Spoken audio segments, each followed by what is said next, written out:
Excise పాలిసీలో రోజు రోజుకు కొత్త కొత్త పరిణామాలు చోటు చేసుకుంటున్నాయి. కవిత ఎమ్మెల్సీ తన ఇంట్లో సోదాలు చేసిన తర్వాత ఆమెకు అరెస్ట్ చేసి ఢిల్లీలో రోజ్ అవెన్యూ కోర్టులో ఆమెకు హాజరుపరిచారు. హాజరుపరిచిన తర్వాత ఆమెకు 7 రోజుల పాటు కస్టడీ అయితే విధించారు. ప్రస్తుతం ఈరోజు కూడా విచారణ కొనసాగుతోంది. ఆమె ఈడీలో విచారణ కొనసాగుతోంది. ఇప్పుడు మరోవైపు ఆమె ఈ కేసుకు సంబంధించి సుప్రీంకోర్టుకి చేరుకున్నారు. సుప్రీంకోర్టులో కూడా త్రిసభ్య ధర్మాసనం ముందు అయితే ఈరోజు కేసు అయితే వచ్చింది. ఆ కవితకు సంబంధించి వాదనలు కూడా విక్రమ్ చౌదరి అలాగే కపిల్ సిబాల్ ఇద్దరు కూడా వాదనలు అయితే వినిపించారు. ఇన్ని రోజులుగా పిఎంఎల్ఏ చట్టం కింద ఈ ఈడీ ఏ విధంగా దూకుడుగా వెళ్తుంది, ఎటువంటి కోణాల్లో వెళ్తుంది అనే అంశాలకు సంబంధించి సుప్రీంకోర్టులో ధర్మాసనం ముందు అన్నీ కూడా చెప్పారు. కానీ త్రిసభ్య ధర్మాసనం కొన్ని అంశాలనే టేకప్ చేస్తూ కూడా ముందుకెళ్ళారు. మీరు నెక్స్ట్ స్టెప్ ఏదైతే ఉందో అదంతా మీరు ట్రయల్ కోర్టులో చూసుకోవాలి.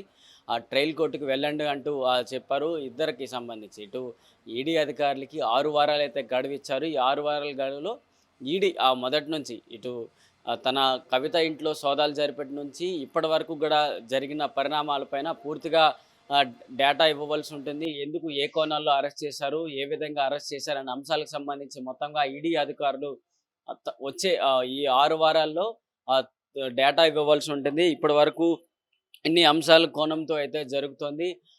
అత్యవసరంగా దీనికి సంబంధించి చూడాలి అంటూ కూడా తెలుపుతున్నారు. మరి ఒకవైపు కవిత మొదటి నుంచి కూడా సిఆర్పిసి సెక్షన్ల కింద మహిళలకు, పిల్లలకు ఇలాంటి విచారణ ప్రదేశాలకు తీసుకురాకూడదు, కేవలం తమ ఇంట్ల వద్దనే విచారణ జరిపించాలి అనే కోణంతో అయితే సుప్రీంకోర్టులో ఆమె పిటిషన్ వేసింది. ఆ పిటిషన్ కూడా వెనక్కి తీసుకున్నారు. అలాంటి కోణాలను కూడా మరోసారి సుప్రీంకోర్టు ధర్మాసనం ముందుకైతే తీసుకొచ్చారు.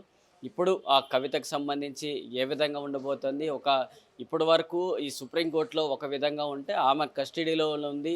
23వ తారీఖు రేపటి మధ్యాహ్నం 12 గంటల వరకు ఆమె ఈడీ విచారణలో కొనసాగబోతోంది. మరోవైపు సుప్రీంకోర్టులో ఈ ఒక్క రోజు మాత్రమే పనిదినం ఉండబోతుంది. రేపటి నుంచి 23 నుంచి మార్చి 31 వరకు హోలీ హాలిడేస్ రాబోతున్నాయి. ఈ మధ్యలో మరి ఎటువంటి సుప్రీంకోర్టుకి వెళ్ళే అవకాశం అయితే ఉండదు. మరి ఈ ఒక్క రోజులోనే సుప్రీంకోర్టులో కవితకు సంబంధించి ఏం జరగలేదు కాబట్టి మరి నెక్స్ట్ ఏ విధంగా ఉంటుంది, సుప్రీంకోర్టులో మళ్ళీ హోలీ హాలిడేస్ తర్వాత ఈ కేసుకి సంబంధించి ఏమైనా అప్డేట్స్ వచ్చే అవకాశాలు అయితే కనిపిస్తున్నాయి. మరి ఇప్పుడు మార్చి 23 మధ్యాహ్నం 12 గంటల వరకు అయితే కవిత కస్టడీలో ఉండబోతోంది. ఈ కస్టడీలో ఏ విధంగా ఈ ఈడీ అధికారులు ఈ వారం రోజులు చేసిన కవిత విచారణకు సంబంధించి ఏ విధంగా డేటా తీసుకున్నారు, మొదట 10 ఫోన్లు, తర్వాత 5 ఫోన్లకు సంబంధించి ఏ విధంగా డేటా తీసుకున్నారు, ఆ డేటా ఏంటి, కవిత ఇన్ని రోజులు ఢిల్లీ ఎక్సైజ్ పాలసీలో ఆమె చేసిన లావాదేవీలు కావచ్చు, కాంటాక్ట్స్ కావచ్చు, చార్ట్ హిస్టరీ కావచ్చు, వాటన్నిటిపైన కూడా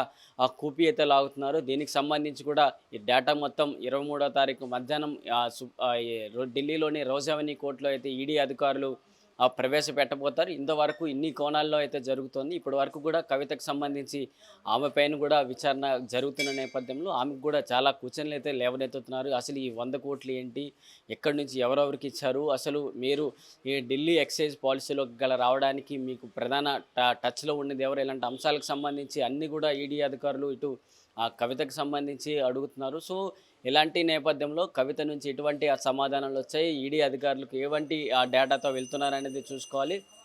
మరోవైపు ఢిల్లీ ముఖ్యమంత్రి కూడా నిన్న రాత్రి అరెస్ట్ చేశారు. ఇదే పిఎంఎల్ఏ చట్టం కింద సేమ్ కేసులో అయితే అరవింద్ కేజ్రీవాల్ని అరెస్ట్ చేశారు. ఒకే కోణంలో వెళ్తుంది. ఎందుకంటే ఇప్పుడు ఎక్సైజ్ పాలసీలో రూపకల్పన ఎవరు చేసినా సరే ప్రభుత్వంలో అది ఆమోదించి జరిగింది ముఖ్యమంత్రి ద్వారానే జరుగుతుంది కాబట్టి సో ముఖ్యమంత్రినే ఇప్పుడు టార్గెట్ చేస్తూ కూడా ఈడీ అధికారులు వెళ్తున్నారు. సో సుప్రీంకోర్టులో మరోసారి ఈ అత్యవసర పిటిషన్ కూడా రాబోతోంది. ఇప్పుడు కవితకైతే ఊరట దొరకలేదు. కానీ ఢిల్లీ ముఖ్యమంత్రి అరవింద్ కేజ్రీవాల్ కేసు ఇప్పుడు సుప్రీంకోర్టులో ఇప్పుడు ఏదైతే బెంచ్లో జరిగిందో అదే బెంచ్లోకి రాబోతోంది. వచ్చిన తర్వాత ఈ అరవింద్ కేజ్రీవాల్కు ఎటువంటి ఉపశమనం దొరికితే ఒకవైపు కవితకు కూడా ఉపశమనం దొరికే అవకాశాలు అయితే కనిపిస్తున్నాయి. మరి ఈరోజు ఈడీ కార్యాలయంలో అయితే ప్రస్తుతం అరవింద్ కేజ్రీవాల్ అయితే ఉన్నారు. ఆయనకి ఆర్ఎంఎల్ హాస్పిటల్కి సంబంధించి వైద్య నిపుణులు వచ్చి ఆయనకు హెల్త్ చెకప్స్ అయితే చేస్తున్నారు. హెల్త్ చెకప్స్ చేసిన తర్వాత మరికొద్ది సేపట్లో ఢిల్లీలోని రోజ్ అవెన్యూ కోర్టులో ఆయనకు ప్రవేశపెడతారు. ప్రవేశపెట్టిన తర్వాత ఆయనకు సంబంధించి ఇప్పుడు ఈడీ అధికారులు చెప్తున్న ఈ కోణాల్లో పిఎంఎల్ఏ చట్టం కింద ఆమెను కేజ్రీవాల్ని అరెస్ట్ చేసినట్లుగా తెలుస్తుంది. సో ఆ డేటా మొత్తాన్ని మరోసారి రోజ్ అవెన్యూ కోర్టు ముందు పెట్టిన తర్వాత ఈయనకు ఎన్ని రోజులు కస్టడీ ఇస్తారా, లేకపోతే ఇప్పుడు కేవలం ప్రశ్నించి ఆయన్ని వదిలిపెడతారనే దానికి ఈడీ అధికారులు ఇటు రోజావని కోర్టులో ఏ విధంగా డేటా ఇస్తారు, దానికి సంబంధించి అక్కడ న్యాయమూర్తి ఏ విధంగా తీర్పు ఇస్తారనే దానిపైన ఒక ఆధారపడి ఉంది. వీడియో జర్నలిస్ట్ సంజయ్ కౌశల్తో ప్రశాంత్, ఆంధ్రప్రభ, న్యూఢిల్లీ.